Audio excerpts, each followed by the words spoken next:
Hello, everybody, and welcome to a Hustlin' Hoops playoff preview. Fine, I'm doing it. It's been a minute. I'm glad to be back and be talking about basketball, what we all love and enjoy. But let's just get started with it. Jump right into it with Miami versus Milwaukee. Tonight we just watched Jimmy Butler absolutely fucking dominate the Milwaukee Bucks. 56 points, franchise playoff record for the Miami Heat, tied fourth highest all time now in playoff points in a game. Miami Heat ended with a 25-8 run, 101-89 with 8 minutes to play. Miami, with a little help from Caleb Martin and some defensive support from Kyle Lowry, Jimmy Butler was able to pull through and, hit those last two shots to really just close out this game for the Miami Heat. Now, throughout this series, when looking at shooting percentages, the Bucks have shot 35% from the three-point wing and break, 32% from the right corner, and 45% from the mid-range, so not great. And then the Miami Heat, 47% from the three-point, 49%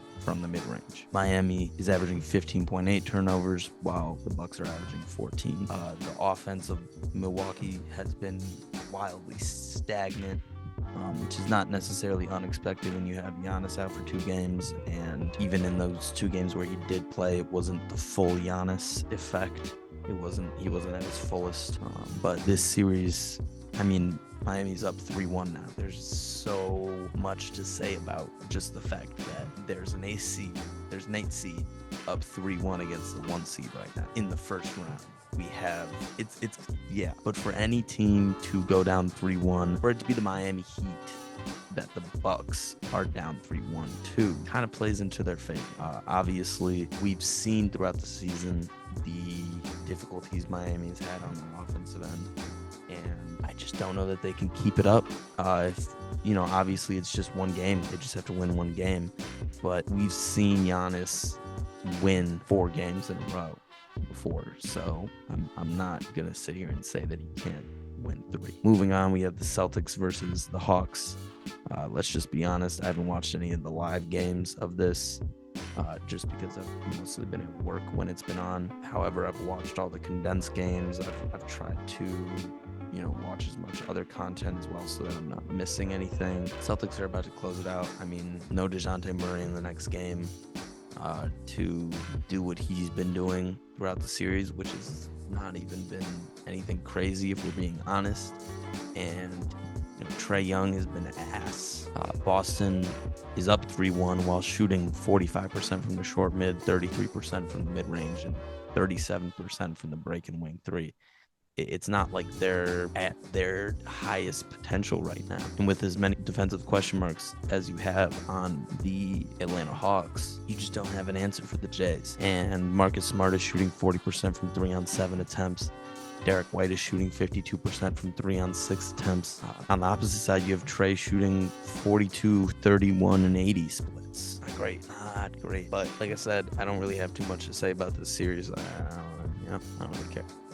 Moving on, we got the 76ers sweeping the Nets. I underestimated the excellence of Tyrese Maxey. I genuinely believed that the Nets could steal one on the back of Mikal Bridges and some good Nicholas Claxton defense. Obviously, he's not going to stop Joel Embiid, but you had that last game, and then you also had James Harden getting out, despite how a lot of people felt about it. Tyrese Maxey just was the best player on the court at the time, apparently.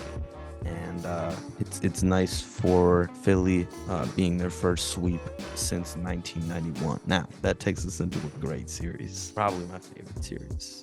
Based on the notes, it's almost definitely my favorite series. But we'll go game by game. We'll go game by game. Starting with game 1, obviously, we got Jalen Brunson showing out, shutting down the struggling Darius Garland, who just missed a lot of Darius Garland-esque jump shots. And then you had Evan Mobley missing a lot of just really short bunnies and needed to show me a little bit more on the defensive end. Despite Donovan's efforts, the Cavs just struggled. In that first game.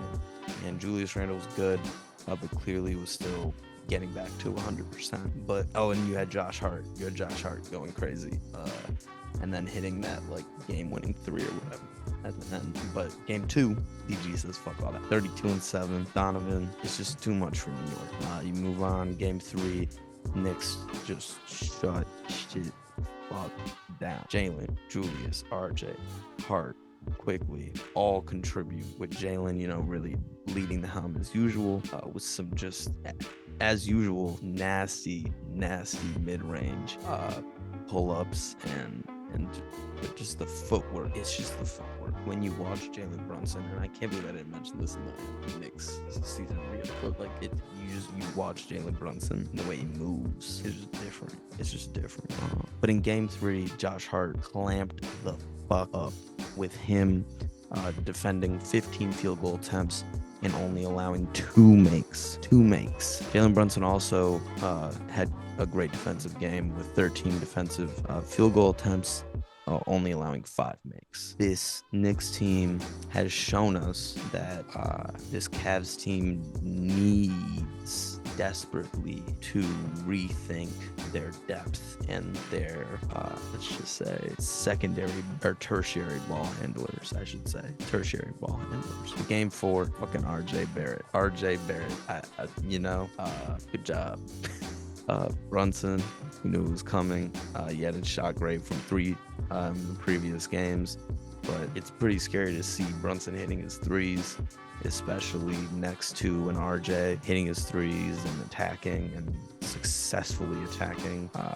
Josh Hart continues to be possibly the best wing on this team, although RJ has obviously made his case. Dares bounced back a little bit with 10 points in the 4th. I personally don't think I'll ever be okay with Karis LeVert possessions. It's unfortunate that Emmanuel Quickly has kind of disappeared, as Koros forgot how to shoot, and Jared Allen and Evan Mobley might not be necessarily as flawless on the defensive end as we thought they were. Now, all this to say, New York is up 3-1. We know the stat. It's so very unlikely. Only 13 teams to ever come back from 3-1, and I'm not sure that this Cleveland team is gonna be 14. Denver versus Minnesota. Denver's up 3-1. Obviously, you had the Anthony Edwards game with the clutch shot, and thanks to Anthony Edwards, this series is watchable. However, I'm assuming Nuggets fans are kind of asleep because Jokic is, just kind of chilling.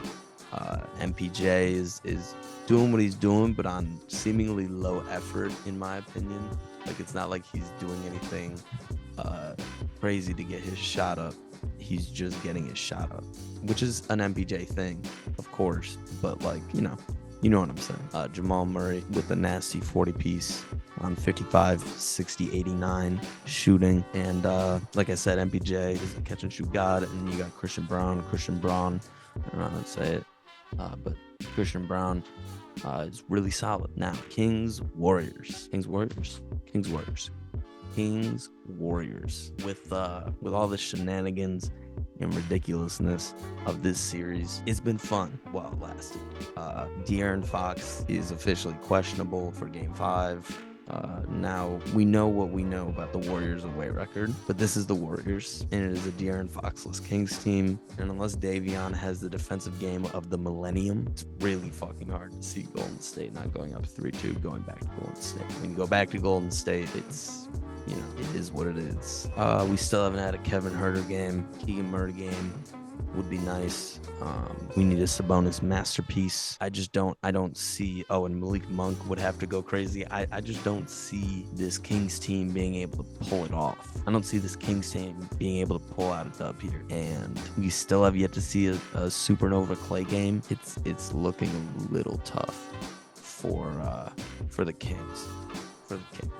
But that's enough of that series. Going into the Suns and Clippers, which is another unfortunate ass situation where Kawhi is going to be probably out for the rest of the series, or at the bare minimum, next game, which is disappointing because they are down 3-1, and it just looks like the series is over. Despite all that, however, my good takeaway from this series, the thing I'm happy about, from this series. Phoenix doesn't look that good. They don't look that good. They don't look dominant. Devin Booker looks dominant, but Phoenix doesn't look dominant. With the way the first game went, I really wouldn't have been shocked if this had gone 6 or 7 for real. But now it looks like it's practically over for the Kawhi and Paul George era, which is disappointing to say because this duo was obviously, it's not a crazy, it's not a hot take to say that they're one of the most interesting and skillful duos that we have in the league on both ends of the floor, and we just haven't really gotten to see that much time. But then we have the Grizzlies and Lakers. Last series for tonight, we watched the Lakers go up 3-1 against the Grizzlies tonight. Let's just get the reactions out the way. LeBron turned on another fucking gear, just whatever, putting up some like 27 assists, huge lay to secure the win or secure the tie for OT, huge block by AD on Ja, and then in OT, LeBron's sons, Dylan Brooks, and Austin Reeves with a great game, really solid game. D'Lo was kind of mad, but had some solid stretches. And according to Minden, the people are wondering why no Bando in closing time. Good question. It's a genuinely good question. Spacing, maybe, possibly, but they're attacking the basket, so I don't even know. It's like Rui Hachimura. Grizzlies are shooting 23.5% from the mid-range, not much better from 3. And then you got no job for most of this series, and with the healing hand, it's tough to see them recover from down 3-1. So that's been the first round so far. Obviously, we've got a couple games left before we can wrap shit up. I've enjoyed it so far. I've had a great time watching and enjoying basketball. Missed a couple games here and there, but I've caught up, and I'm just ready. I'm ready for second round. I'm ready for the series to close out. I don't know what the fuck is gonna happen in Milwaukee, I think. In Milwaukee, and is Miami going to be in the semifinals? I don't know. That would be nuts. But yeah, I don't have shit else. I just thought it'd be fun to talk about the playoffs, the hoops, the games. All right, y'all. Chicken wraps. See you on the next one. Peace.